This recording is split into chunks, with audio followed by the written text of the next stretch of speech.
All right, we're still gonna wait as we got about a few moments before we let the guests in. No The room is problem. slowly filling up right now.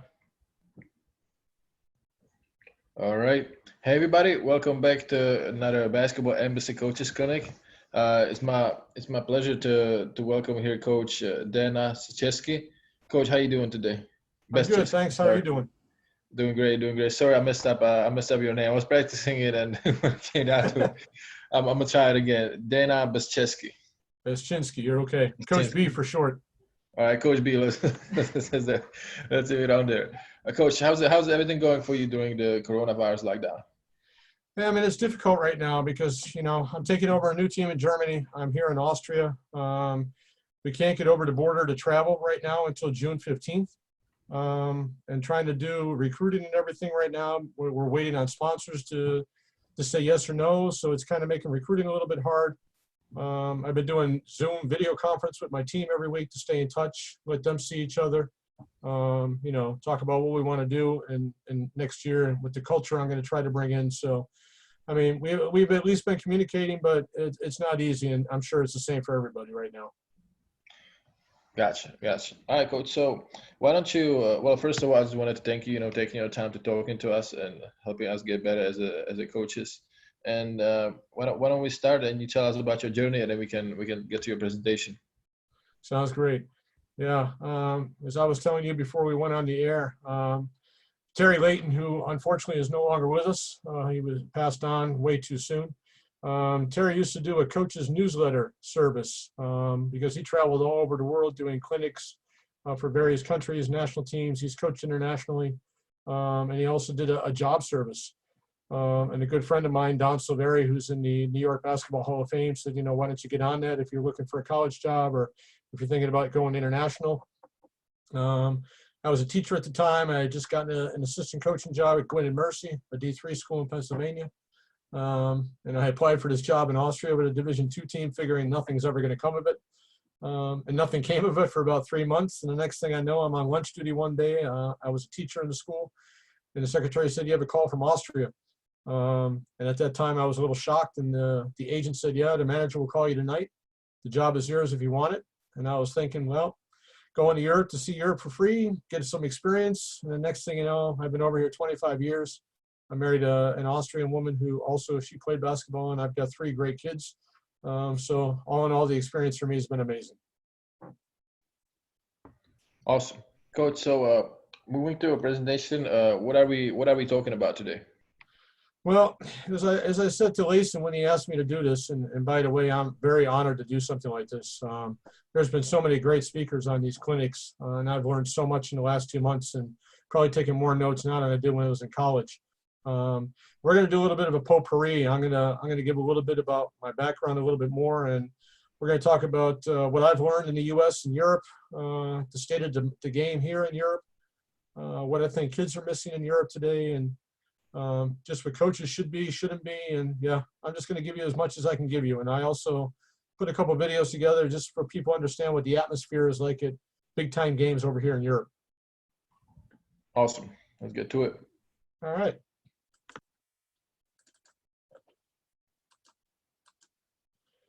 All right, so there's my email on there. I'll be taking over a new women's team this year in the German First Division.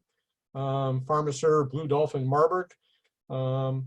If you guys need anything from me, I'm always willing to share anything I have. I have a huge library on Fast Draw, on Fast Model Sports if you're interested. Also on men's basketball, Hoop Scoop. I've done a lot of contributing there. And if I can do anything for young coaches out there, I know what the struggle's like, and trying to follow your dreams and feel like you're sometimes at a dead end. Anybody, just feel free to contact me. And if you want my presentation when I'm done, if I say something that you can take home with you, then please just write me and I'll make sure I answer everybody and send it out to you.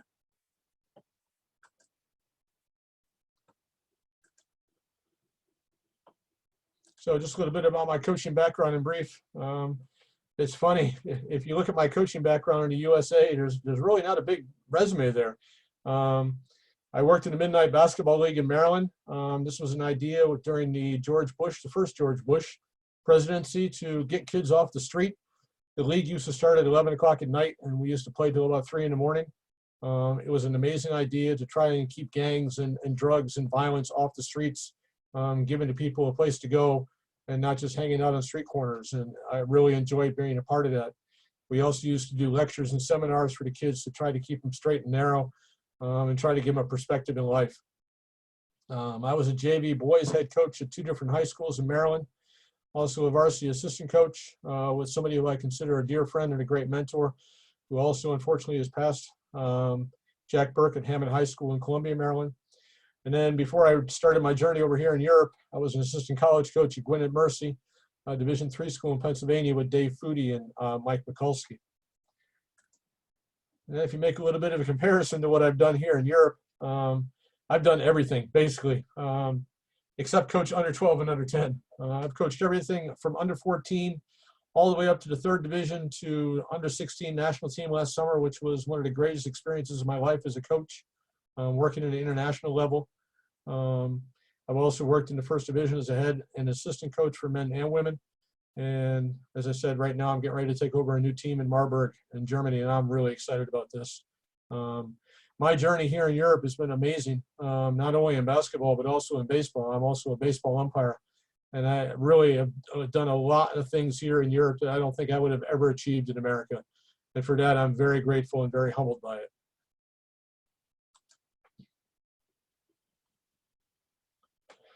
So it was once upon a time, I was a young kid. I was about 8 years old, just like you see sometimes at the start of ESPN games or maybe CBS.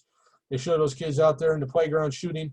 7:30 in the mornings on Saturday, I used to go out there in the Cleveland Hill Elementary School on the outdoor court and pretend I was the Washington Bullets and the Boston Celtics from 1973. Phil Chenier, Wes Unsteld against Dave Collins and John Havlicek.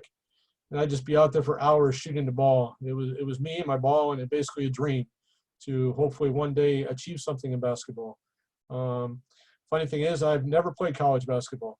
I wasn't fortunate enough to be good enough to do it. If I would have known then what I know now and maybe did a little more work, put a little more time at the gym, maybe I could have done something, but I'm not complaining about the path I've been able to take. I was born in Cheektowaga, New York.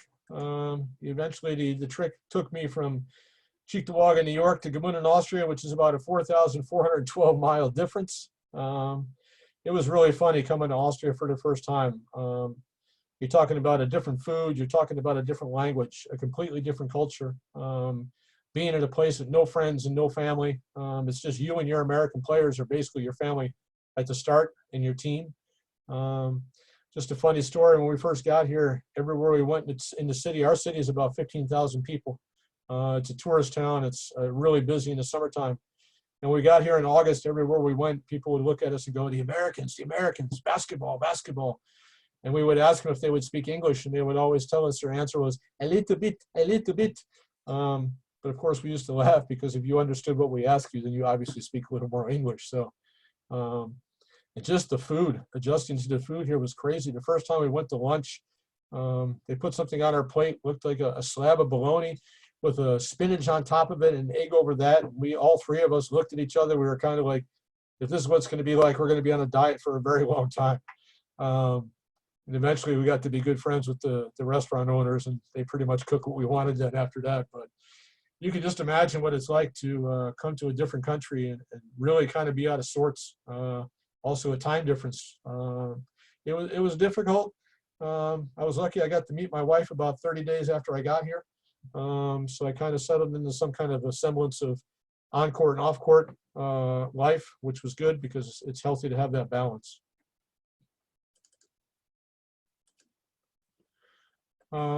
Being a coach with today's athletes, I think in our modern society today, on the professional level or on the youth level, there are so many issues out there that we're dealing with that we didn't have to deal with 10, 15, 20 years ago. And with the improvement of technology, it makes things that much different. Social media, thousands of TV stations and cable and satellite TV.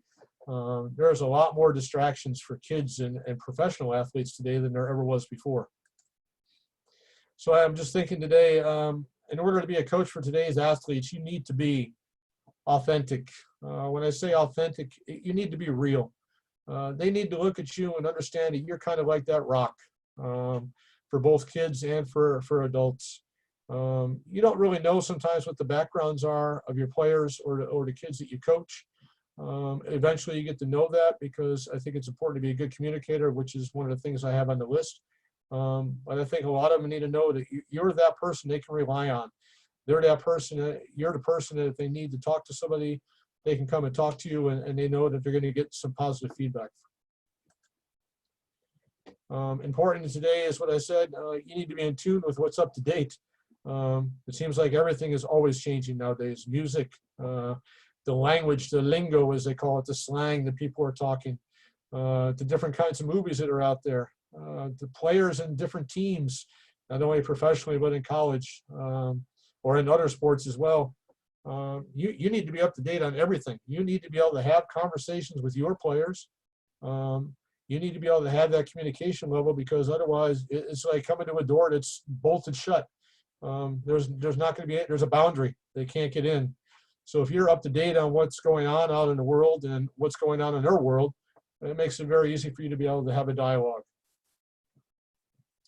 As I said, you need to be a communicator.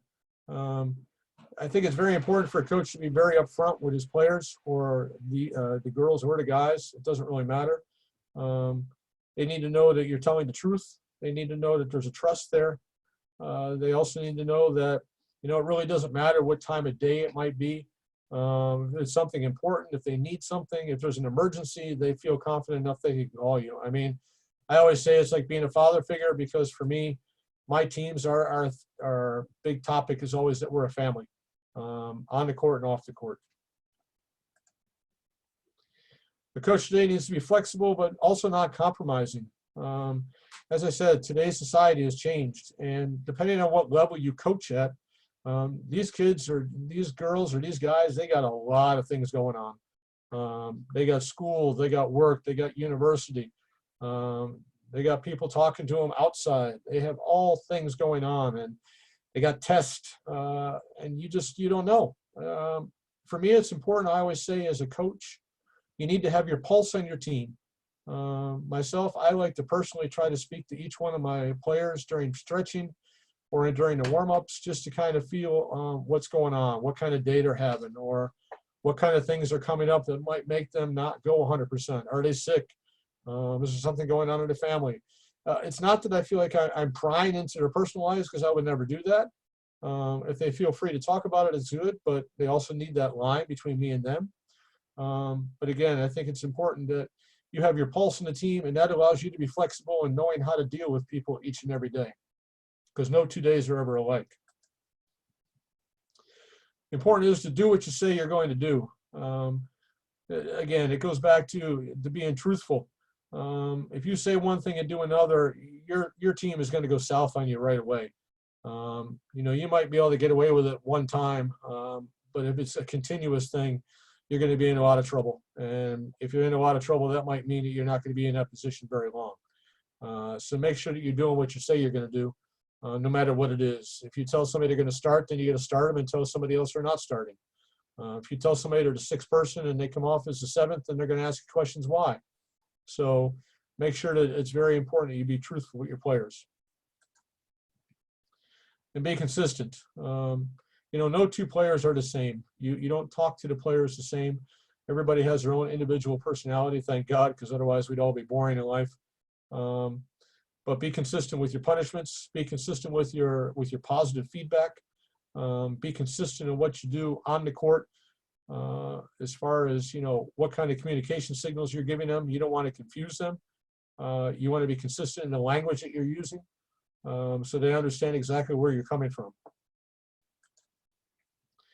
And who you are, you can't imitate another person's style of coaching. This is very funny for me, because I'm from that old school, and I'm a Bobby Knight disciple. And I kind of thought at the beginning of my career, it was like, you need to be wild on the sideline, and you need to be chasing referees and kicking chairs and doing crazy stuff. And I found out quite quickly when I got to Austria that that kind of stuff here in this culture is really not acceptable. I got fined many times, and after chasing referees up the stairs after games. So you got to be you. Again, being authentic is being real. Be who you are. You can't imitate people. You need to make sure that what your personality is. If you're a yeller, you're a yeller, but make sure you kind of mix it in. Don't yell all the time. Find that balance that works for you, that's going to work for your athletes.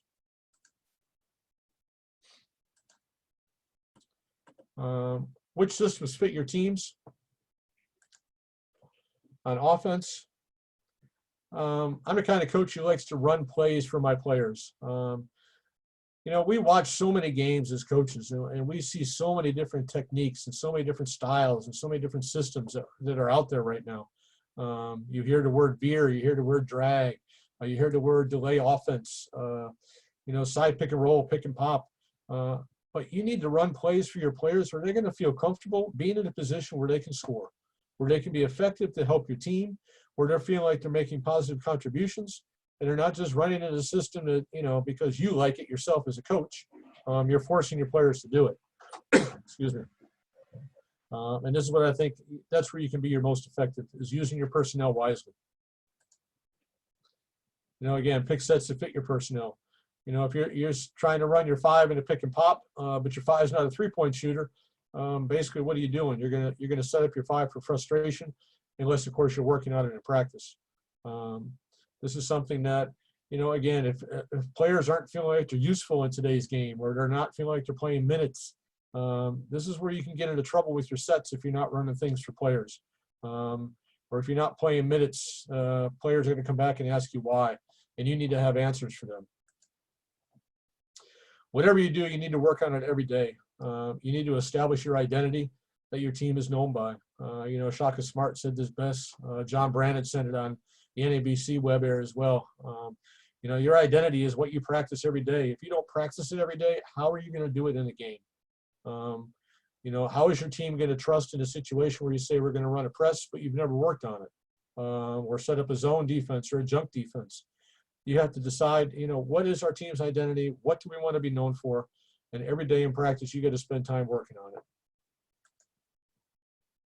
And for me, the most important thing is team basketball. I've always been a coach who recruits players who have character. I've always recruited players who, you know, fulfill the roles that we need to fulfill. I've always recruited players who, you know, kind of fit the culture over here internationally, because that's important. There are some clubs that are already established, and some players just aren't going to fit that culture. And for me, the extra pass, I always say, is better than the basket itself. It's got to be unselfish team basketball. That ball has got to hop around the court. It's got to make defenses not know where to rotate from anymore, and you're eventually going to get a good shot.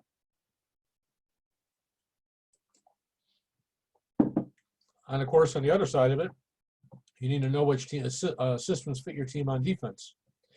Again, establish your philosophy.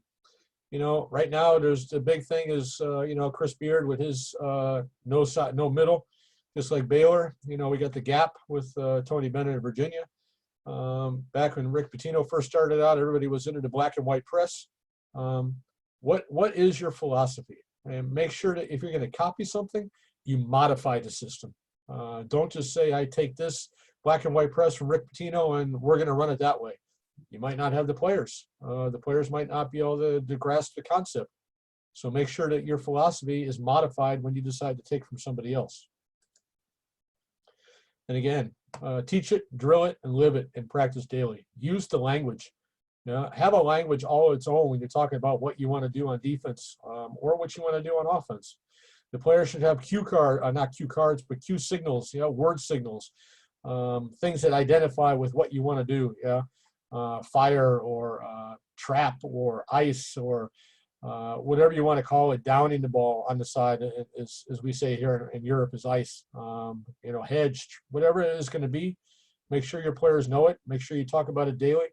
Make sure your players communicate it in practice. If they don't communicate it in practice, they're not going to communicate it in the game. And a team that does not communicate on defense is not going to be successful. I stole this from somebody who talked about this during one of the clinics I was watching, to say, you can't do everything well, so be very good at something. Again, what is your concept? Are you going to be a gap? Are you going to be a one pass, two pass away deny? Are you going to switch everything? What's it going to be that you're going to do? And make sure that you do it well. Make sure that your players understand it. Make sure that they're not confused by what you're trying to teach them. Make sure that every day in practice you're working on it consistently and making sure that you're putting players in the proper positions so they can be successful also on the defensive side of the ball. But again, everything for me goes back to communication. And as a coach, of course, on defense or on offense, you got to know your players' individual strengths and weaknesses. You can't expect them to put them in positions on offense or defense if they just don't have that skill set yet. Maybe they're still developing it. You're working on it. But you don't want to put somebody out of their comfort zone and say, okay, you're going to be on the top of a zone press, but they've never played it before. You need to determine your defensive culture, and by determining your defensive culture, your players will basically dictate it, how you recruit them, how you coach them, how you're working with them individually. And also, you need to have an ace up your sleeve. You need to be able to change the pace and tempo of a game. As we all know, a game is based on runs. I always tell my team, the team with the last run is the team that's going to be in the best position to win the game. A game is also based on possessions. And sometimes, a game's not really running the way you want it to. Sometimes a team is doing a great job defensively, taking away your strengths or taking away your entry passes. And you need to come up with something that's going to stymie the opponent. You're going to need to give somebody that's going to give a shot in the arm to your team. And it's going to be something you need to change pace and tempo with. So usually that's something you do defensively, whether it be a run and jump or a zone press or something from a dead ball situation, or something you start the second quarter with, a play they've never seen before. Just something that gets your team going again.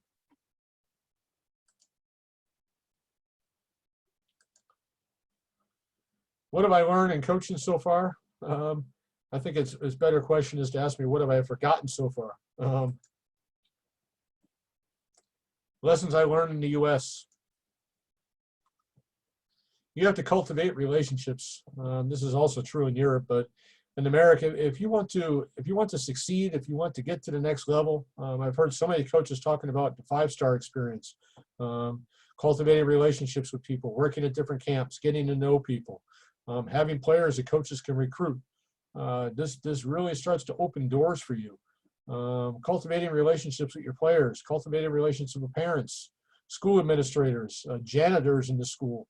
The best person in the school is your best friend's got to be your janitor. Over here we call him a halavat, the gym chief, the guy who can open the door if you don't have a key during Christmas break to let you in when it's freezing cold, just so you can practice. These are all people you need to establish relationships. Your director, your principal. In my situation over here, it's the Vorstand, that's the board of directors. These are my number one communication people that I need to go to if I need something. It's not always going to be an easy thing to do to cultivate these relationships. Sometimes you're not going to understand where they're coming from, and they won't understand what you really want either. But sometimes you have to find that middle road. Sometimes you have to be flexible and say, okay, I can accept this in this situation, but you need to give me this. It's got to be a win-win situation for everybody. Parents play a very important role in sports in America. I'll get into talking about how parents are here in Europe. Parents are involved from a very young age, and they follow their kids through. I think it's amazing how parents support their kids. I had a girl from America played for me in a national team last year here in Austria. Her father's parents are from Graz, Austria. Her sister played at North Carolina State, Aislinn Koenig. And her parents and her grandparents, they were all over here last year in Bulgaria. We went to the European Championships. It was a great family situation. But this is the thing, you got to get to know these parents because they're going to be the number one influencers of the kids after you not coach them anymore. When they go home, the parents are telling them everything else that you didn't tell them. And you need to make sure that you somehow keep the message communication straight between the two of you. In America, for me, I always tell our kids here or our players, sport is culture in America. I can remember when I was young, I used to grow up watching college football on Saturday afternoons with Keith Jackson on ABC Sports, and then watching the NFL on Sunday. And then there was Monday Night Football during basketball season. I was watching college basketball. I mean, we grew up watching baseball, basketball, hockey, football, tennis. We watch everything 24 hours a day, 7 days a week. Sport is what we do. And, as I said on the one below, sport has become a money-making enterprise in America. You just have to look at the Division I, what the NCAA tournament generates in revenue for Division I schools to participate, or what basketball or football brings into a university. as the only two major revenue producing sports in the college situation. Over here in Europe, it's a little bit different, as I'll talk about, but in America, you've got people with a lot of money owning teams. You've got huge television contracts. You have amazing amount of money coming from merchandising, from concessions, from parking, cost of tickets, of course, itself. This is just something that over here, sometimes it's hard for people to understand it when you talk about it. The quality through the process, in America, I tell the people here, you have tryouts. There's 12 people that make a basketball team. And from those 12 people, if you're in a bigger high school, it could be that you got 150, 200 kids going out for 12 positions. And I always say, if your name's not on that list at the end of that first day, you're crying, you're going home, and you're really upset. It's even worse when you get down to maybe the last cuts and your name's not on that list. It hurts even more. I'll make the comparison when I talk about things I've learned over here in Europe. But there's a process there. And I think this process is important to make you learn how to work, to make you appreciate it when you do get there, when you do achieve the position where you get that jersey with your name on it, where you get the jersey with the school's name on it. And it brings out this pride. It brings out this amazing sense of enthusiasm for something that you've done, something you've accomplished. And I think sometimes something like that is completely overlooked. But it is an accomplishment for you to make a team, especially in a high school situation in America. Athletic ability is sometimes enough, and sometimes fundamentals then are kind of pushed to the side. I think there's got to be a healthy balance there. We see it right now in Europe, and I'll say this is a general topic, and hopefully people out there won't get angry with me. A lot of players coming over here right now have a lot of different deficiencies. And this is a general topic that people have talked about the last few years. I think that fundamentals are a major importance from very young and basically to the professional level. We still do simple under 12 drills sometimes that people will shake their heads about, but it's things that people need to work on. And for me, I am a college basketball junkie. My wife will sometimes sit there on a weekend and she'll just laugh at me. I've got the iPad out. I've got my telephone going. I might have the TV on. I've got my laptop. And I'm probably watching anywhere between 16 to 20 some odd games on a weekend. I absolutely love college basketball. I love the atmosphere. I'm not a fan of any team in particular as far as being an avid fan. I'm a University of Maryland alumni. I'm a proud Terp. But I'm more of a coach's fan or teams that run systems. And my wife also always says, she goes, you're sick, because I'll ask her to come and watch the team when they run a flare screen or a down screen because you see it. I'm not an NBA fan because for me, you can watch the last 5 minutes of a game during the regular season to know who wins. In the playoffs, it gets a little bit different because people are making a little bit more money. Again, these are my personal opinions. But for me, college basketball in some sense is still pure. Despite everything that's going on right now in America with the investigation from the FBI and the NCAA, this could be a whole different topic that I won't touch on right now because it's pretty touchy. So we'll talk about what I've learned in Europe. I'll even tell a story or two.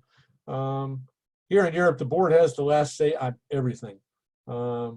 You have to make sure that you have an open communication with your board of directors. Sometimes it's, 5 people, sometimes it's 3 people. But these people are important because they're basically, number one, they're paying your salary. Number 2, they're getting the money together in order for you to be able to recruit your players. And basically, they're the ones who organize everything on game day, for away games, everything that has to do with league. I mean, it's amazing what people do here in Europe in the board of directors to make sure a club can even function. And this is everything that they do. They don't get paid for. This is everything that they do is volunteer. And they put in a lot of hours, or sometimes more hours than they put in their own jobs. And, you can be very thankful that you have people around like that. Sometimes you run into crazy managers or crazy boards, and you kind of know how to navigate your way through the waters there, because sometimes it gets a little bumpy. Sometimes it's a little stormy, and you just got to either steer clear or you basically have to face it head on. The last guys club I worked in, every other week I was basically setting up the tribunes for the home games and taking them down after the games with my under 19 team. And we had a president who basically said, you have to have a criteria for the players you want to recruit, and it was a crazy hairy year. And this is also important. What you think you should get It's not always what you will receive from the club. You know, if you think you have a good season and somehow you think maybe you should get a pay raise, your board or your club might think a little bit differently. And if you get too crazy, it might lead you out the door. Um, you know, you always have to keep things in proper perspective here in Europe. These are proud people. There's a lot of history in here in Europe, as a lot of people know from social studies back home. So you got to make sure that sometimes you got to tread the water lightly. You got to make sure that you're appreciative for what you have. If you think you're entitled to something else, then either you search for another job or you stay where you are. As I always tell players now when I recruit, if they've been in our club before, I said, stay where you know what's going to happen, what you're going to get, because that's not the same in every country you go to. We did the talk about culture in America, where sport for us is basically a way of life. There's a culture here as far as fans supporting their sports in crazy different ways. I'll show you a couple of videos later on in this presentation where you'll just, you know, it's a cross between college and insanity. I remember my very first game coaching here in Europe. We played a home game. It was actually just an exhibition game against a team in our league. And next thing I know, there's people blowing horns and banging drums. I mean, it's not like a band in the college. Yeah, it's like people are banging drums and they're drinking beer and it's just getting loud. And I'm thinking to myself, what the hell have I got myself into? You know, the next thing you know, the coach on the other end is blowing you out and you want to fight him because you don't understand the culture here. People here, they don't understand what it's like to grow up with sports and live it and breathe it. And sometimes that takes away from what we'll talk about later in the presentation with the commitment to the sport. You know, I think it's important to establish a culture in a club, but it's got to be established at a young age. And I think this is what sometimes they try to do it from the top down instead of from the bottom up. And this is why sometimes, you know, basketball is not the sport in some countries that it could be, because it is a great sport. But sometimes people lose sight of what the real meaning should be. Sports in Europe is heavily dependent on sponsors, which should definitely also reflect recruiting as far as your budget goes. You know, it's funny because some jerseys over here look like, I don't even know what, it's a cross between a billboard in America with 27 different logos on it and car sponsors and banks and doctors and I don't know what all. This is basically how it is over here. You've got these LED boards that line the courts that you play on, and they're continuously flashing sponsors one after the other. I mean, this is the sponsors, and of course, are making money off this. And they're giving money to the club to promote the sport and to get their name known. But without the sponsors, sometimes clubs don't survive. They're always on the edge of going down. So they really have to be careful how they do things. And even a sponsor that gives you 500 is about as good as a sponsor that gives you 5,000. Every little bit helps. As we talked about the tryout process, here sometimes in Europe we have the issue of quantity versus quality. You know, the big decisions nowadays is this a competitive sport? Is this an amateur sport? In German, we call it a Leistungssport and a Breitensport. You know, the Breitensport is a hobby, and the Leistungssport is basically what you want to do for a living. You know, sometimes you have kids that are great kids, and they want to play basketball, and they really come to practice, and they want to learn. But unfortunately, as we all know in every sport, sometimes kids just aren't as talented as other kids. And sometimes that makes it hard in your 5-on-5 situations. They try as hard as they can, and like I said, you know, they're accepted well by their teammates, and this is something for me which is very important, to not decipher between, you know, this kid is a kid who has no talent, but this is our teammate, this is our family member. But I think sometimes you have to look at different schools of basketball and different schools of thought, and you have to decide as a club, what is it you want to do? How do you want to promote your club? I think the healthy mix is to do a little bit of both, because I think it's important to have these kids in your club, because you have their parents who want to volunteer and help. Maybe you have their parents who could be sponsors. You know, they could be people that come to the fans and they blow horns and bang drums. I think this is, again, there's got to be a healthy mix in the club to make sure you find a way for everybody to be happy to be able to play. Here in Europe, fundamentals are a major stress in all areas of the game, and it really doesn't matter what size of the player it is. You know, I talked about the situation with a pick and pop for a 5. Well, here in Austria or in Europe in general, you got 5s that can shoot the 3 ball. You got your stretch 4s that develop. You know, you got your point guards that can be combo guards. I think you have to make sure that when you're doing individual practice, you're not deciphering between a kid who's 6'9" and a guard who's 6'4". Of course you have size, but at the same time, you got to be working the all-around game to try to develop your skill set the best you can. And one of the important things over here, maybe which sometimes is misunderstood, is top players are very well paid at the highest level. Milos Teodosic, who came over to the States, played for Sacramento. He was turned down $12 million from CSKA Moscow to go over and make $12 million to play in the NBA, because this was something he always wanted to do. We have some of the best international players in the world playing over here in Europe, playing in the EuroLeague at the highest level. And I'll tell you what, the EuroLeague is an amazing league to watch. I truly enjoy the EuroLeague as well. As we get into, we'll talk about what the domestic leagues and the highest level leagues are here in Europe.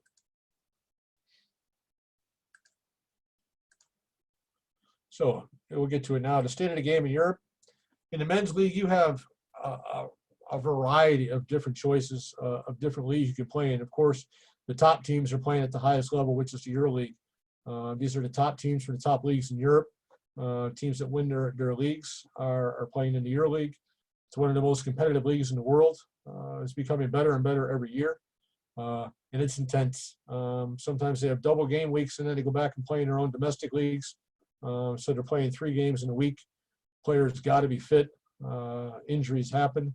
There's a lot of work to do for physios and individual strength coordinators and things like that. The 7 days Euro Cup is 24 teams from various leagues with a specific number assigned from different countries. This is the tier below the EuroLeague. Also very competitive, enjoyable to watch.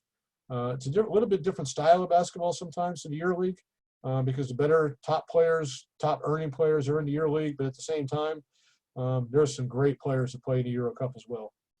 Then you have this Champions League. It's a qualifying through national competitions and cup. The FIBA Euro Cup is played in a group phase beginning with 32 teams. You have the Adriatic League, which is basically made up of the Amaliga, or the old-time Yugoslavia republics, a competitive league from top to bottom. And they beat each other up. The referees let them play. And then you have the VTB League. This is mainly made up of Russian teams. There are some teams from other countries that have played in it before. There's a team from Poland this year. A couple years ago, a team from Czech Republic was in it. But it's a really fun league to watch too. Then you have the Alpa Adria League. This is a small league, and you also have the Baltic League. So as you can see here, there's a huge selection of different conferences or different leagues you can play in when you're in the men's basketball. The women's also have the EuroLeague. There's 21 teams that qualify, and they're divided into 2 groups. They play home and away.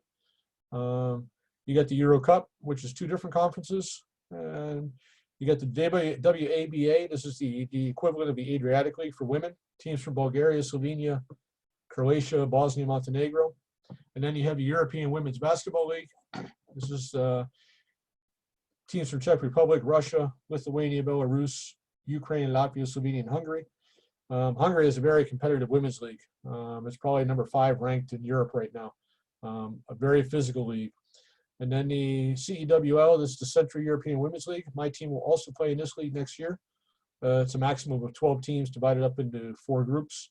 And then they play against each other a round robin, basically. So you can see, and here in Europe, we have a huge selection of different varieties of leagues that teams can play in, depending on which country they come from and how they qualify.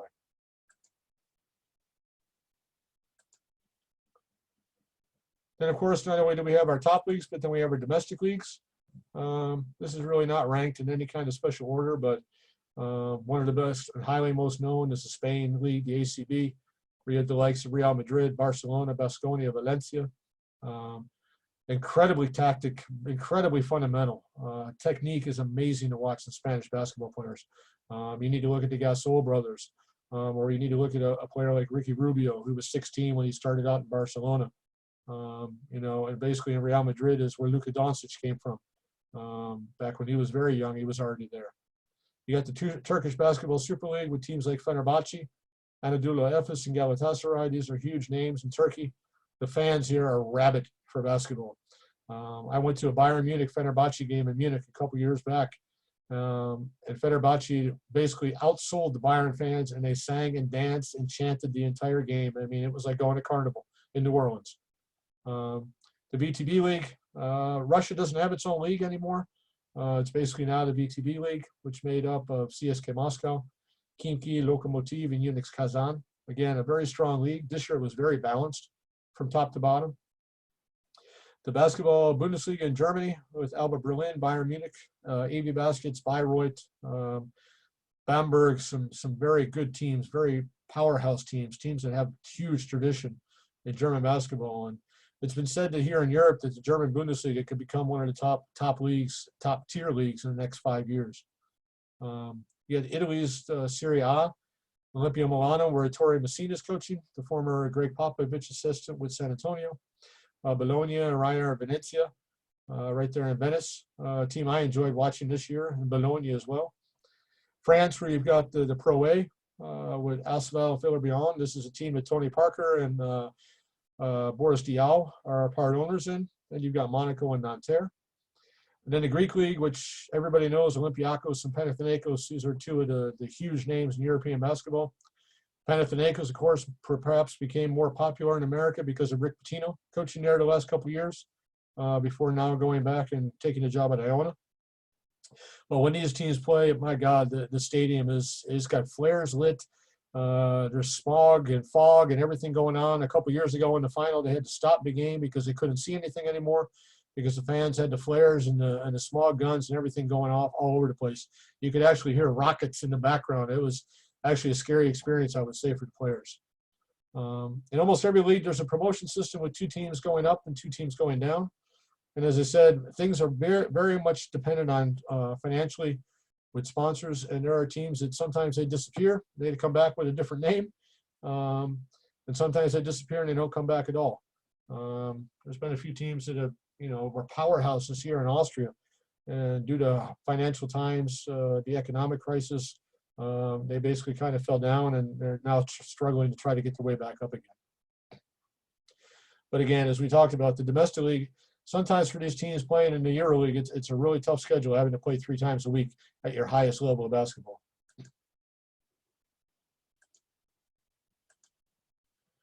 So your top coaches in Europe, this is basically a list of my favorite coaches in Europe right now. Željko Obradović. You got to go on YouTube and YouTube some of his timeouts. Some of the things he says to his players. This year he had a meltdown. His team wasn't quite playing up to their specifications this year, quite playing up to par as usually an Obradović team does. He's one of the winningest coaches here in Europe as far as with EuroLeague titles. And he had a meltdown at a timeout, and he said things at a timeout where if you said that in America on TV, 2 words wouldn't get out because they'd be beeping you. And the next thing you know, next day he'd probably be fired. But he's pretty much a god here in Europe. So Dimitris Itoudis with CSKA Moscow. Moscow is always a powerhouse team. They put together incredible talent. This year, they basically, after winning the title last year, they basically started a whole new team this year and still competed in the top 5 before the EuroLeague. Unfortunately, it was canceled today for the rest of the season due to the coronavirus. Ettore Messina, we talked about already. NBA experience with Greg Popovich. He's in Milano. Svetoslav Pesic, he's about 70 years old, and you wouldn't know it. He's got so much energy and so much enthusiasm for the game. And he's coached all over here in Europe, and he's been very successful. Pablo Lazo in Real Madrid. His teams are always fun to watch. Their systems are amazing, technically very sound. They do a lot of good things with movement, and they're a team that's huge. It's like playing in California every game you're playing because the Redwoods are out, and you're going to have a hard time rebounding. Sarunas Jezikevich with Zalgiris, University of Maryland graduate. Very popular coach on the sidelines here. His antics on the sidelines when things don't go right are TV spots by themselves, but he is an amazing coach. Zalgiris, if you're looking for some good stuff, go on YouTube and look up their sets because they run some really good stuff with flare screens, back screens, hammer actions. They're fun. Gary Ataman by Anadolu Efes. He took a team last year who was in last place the year before that, took the team all the way to the final last year, and they lost to CSKA Moscow. And this year they were number 1 in the EuroLeague before the season was canceled. He's done an amazing job turning around that program. And then Andrea Trinchieri with Partizan Belgrade. Partizan Belgrade has a huge fan following, always singing before the game in unison. And he's a very good tactician, was also a coach in Bamberg. On the women's side, one thing you'll notice here is the lack of women's names. This has been an issue here in Europe right now. A lot of the top programs, these teams I put up here, Ekaterinburg, Praha, and Fenerbahce, these are all teams in the EuroLeague. But most of these teams are coached by men. The exception being Natalie Hečková at USK Praha in Prague, Czech Republic. She's been around for a very long time. Her name is widely known here in Europe as one of the top coaches. Valerie Garnier is French national team coach, a very talented coach, very good tactician. Miguel Ortega and Olivier Lafarge, these are coaches in domestic leagues who do a very good job. And I thought this was an interesting stat to throw in because I was thinking today, okay, there's not a lot of women coaches in the EuroLeague. What about in WNBA? In the WNBA, you've got 4 women's coaches out of 12 teams right now, which I find interesting. It's one of the things I've kind of tried to take over here right now, as long as I was in Austria, is trying to promote the women's game at a higher level. I think it's important for young kids to understand there is a platform for them, that basketball in the future will be supported for women and for young ladies who want to play. And they need to have a prospect. They need to see that something's going to happen for them. What's missing for today's youth in Europe? Exposure to the game outside their club competitions. There's not enough basketball on TV here. And I think sometimes kids get caught up in watching the NBA. It's not to say that NBAs are bad role models. I don't want to say that because there's a lot of great people in the WNBA or in the NBA. But kids don't see enough basketball. And when they do see things, they try to go out and imitate these players right away, which is okay, but they also have to understand what your skill sets are. I think it's important for players to understand, hey, if you want to be like somebody, how did they get to where they are? How much hard work did they put in when people weren't watching? How many days were in the gym when nobody else was in the gym? This, for me, is something that they have to understand about role models. I kind of combine the first and second topic here, especially for girls here. I mean, you ask them to name a WNBA player or a college basketball team, and it's sometimes very difficult. The last 2 years, I've been working very hard to try to get our young Austrian girls who want to play in America over there. And I've got 2 girls down at Eastern Florida with MJ Baker. I got a girl at Northeastern and a girl going to Albany this year. I think it's important to give them that chance to try to see what basketball is like on the other side of the world and how it's played, how it's coached. They need to get enough quality competition in their leagues from top to bottom. Sometimes here, you got club teams that are winning games by 70, 80, 90, 100 points. And then maybe they won't play against a strong team for 2 months, first 2 months of the season. And it's a hard thing as a coach to try to keep your team. Where's the button? You want to be aggressive all the time, but then you play against a team which is a little bit weaker. How do you turn that aggressiveness off, and then how do you turn it back on when you need it against a team that's a little bit harder to play against? And this is a tough situation to be in. But I think it's a situation where they need to play more basketball. Maybe it's something where they do in the summer to get some kind of summer league going like we have back home. Give them a month off or so, and then probably play a summer league. Shorter seasons. Here in Austria, we start our season in August, and we end our season sometime in May or the beginning of June. We're talking about a kid who could be anywhere between the ages of 14 to 19 years old playing basketball basically for 10 months out of the year. And this is a very difficult situation. And again, I think this is something that needs to be looked at. Maybe trying to start a summer league program during the kids have a chance to take a break and then come back and play again, kind of like we do in America, to shorten things down. Kids need the athletic training programs at an early age for coordination, agility, speed, and strength, plus learning how to stretch properly. I always tell my team, stretching basically defines who you are as a team in the warm-ups. If a team's looking over and seeing that you're stretching together and you're in unison, then they're thinking that you're a team that's together. Sometimes people think that stretching is just, okay, it's something we need to do. We just kind of go through the motions, but it's injury prevention. And having an athletic training program where somebody is qualified to be able to teach it and go through it is something that's very important, especially at the younger levels. Realistic expectations from the beginning. Sometimes, as we all know, you can drop 50 points in the game 6 times in a row, and all of a sudden people are talking about you as the next who and who or somebody and somebody. That means that you're playing at a level which, you probably could play a level higher. I think it's important not to build egos, not to to try to build somebody up to be something they're not right now. Because when they play against an older person, then it's going to be a little bit different situation, or somebody who's a little bit more physical they are, a little bit taller than they are. I think it's important to make sure you give them positive feedback, tell them they're playing well, tell them they still need to improve in certain areas, but I think it's important to keep things real. There needs to be an investment in every level. In Germany, they have two main professional coaches for youth in most men's and women's teams. And this is something that's very important. It needs to be done in more countries because that young age, under 10, under 12, under 14, this is the development stage. This is where kids develop habits. This is where kids learn their skills. And I think it's important that you need to have quality people at those levels teaching these kids the proper techniques. And as I said, even at the professional level, we're doing fundamentals continuously. You're never too old to learn. You're never too old to teach a dog new tricks, as I say. So I think fundamentals is a great equalizer to kind of put people in a situation where they see, well, maybe I don't really know as much as I think I do.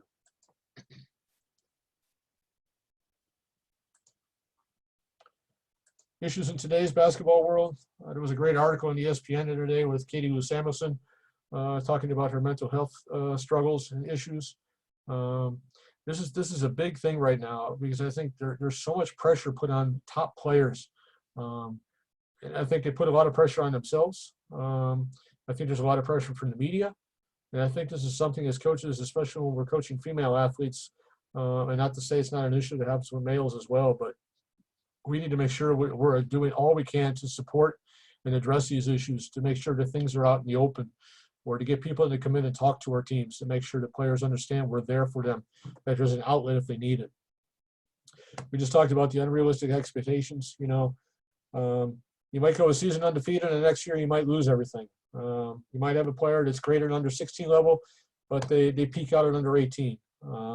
Expectations sometimes are, it's like night and day. They're two different worlds, and I think you always have to keep things in perspective at different age levels, at different playing levels, to make sure people understand exactly what it is they're seeing. Today in our world, in our society, there's a lot of outside influences filling people's ears.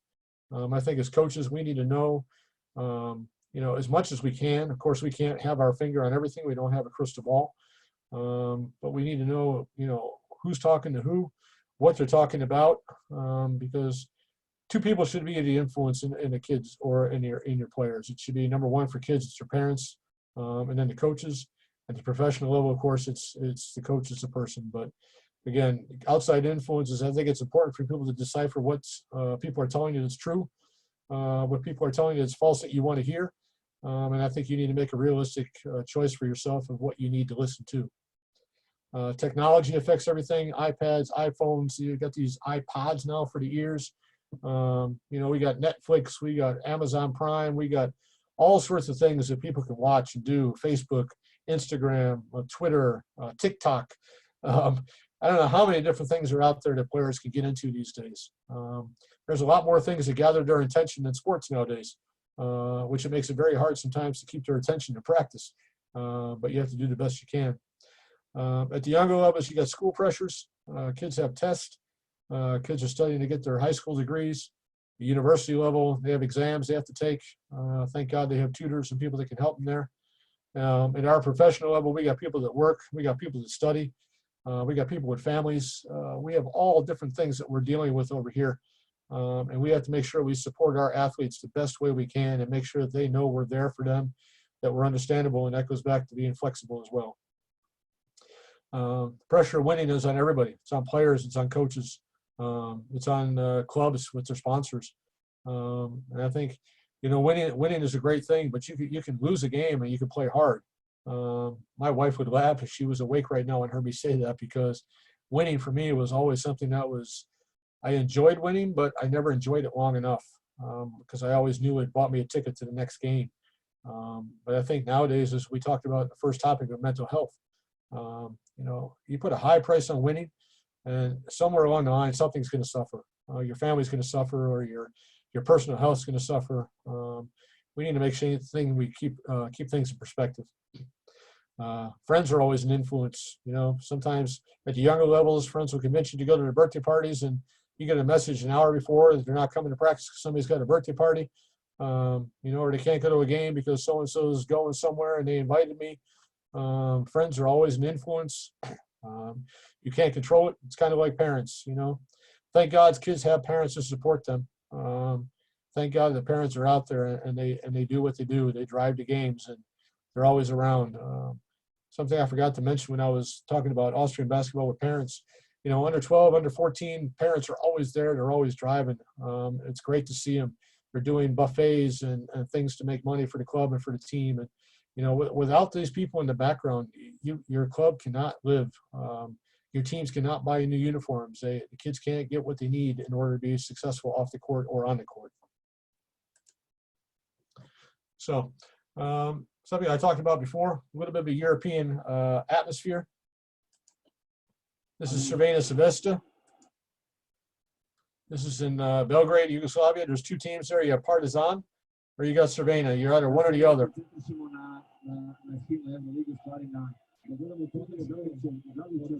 But I'll just kind of let you listen to this because you'll never see anything like this in your life.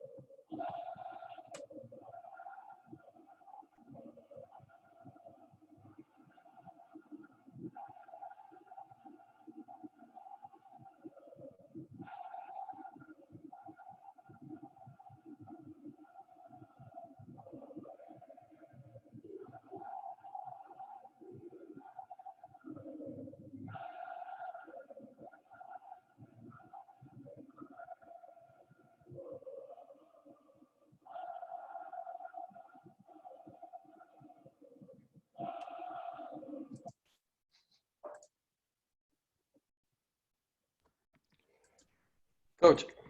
Yes, sir. Sorry to interrupt you, but since we only got about 2 minutes left, is there any way anything you wanna close the presentation with? Do you have any closing thoughts? Yeah, I mean, number one, again, thank you very much for having me on. I hope I was able to give people out there tonight some information they can take with, something that will be useful. Speaking to young coaches, don't ever give up on your dream.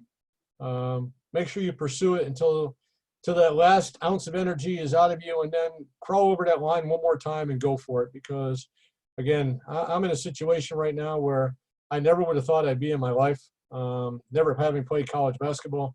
You know, I'm very privileged to have been able to do what I've done now. And again, if anybody needs anything from me, I'll go back and put my email address on here. Feel free to contact me. I'll do anything I can for anybody out there that needs anything. It's going to help you grow and learn.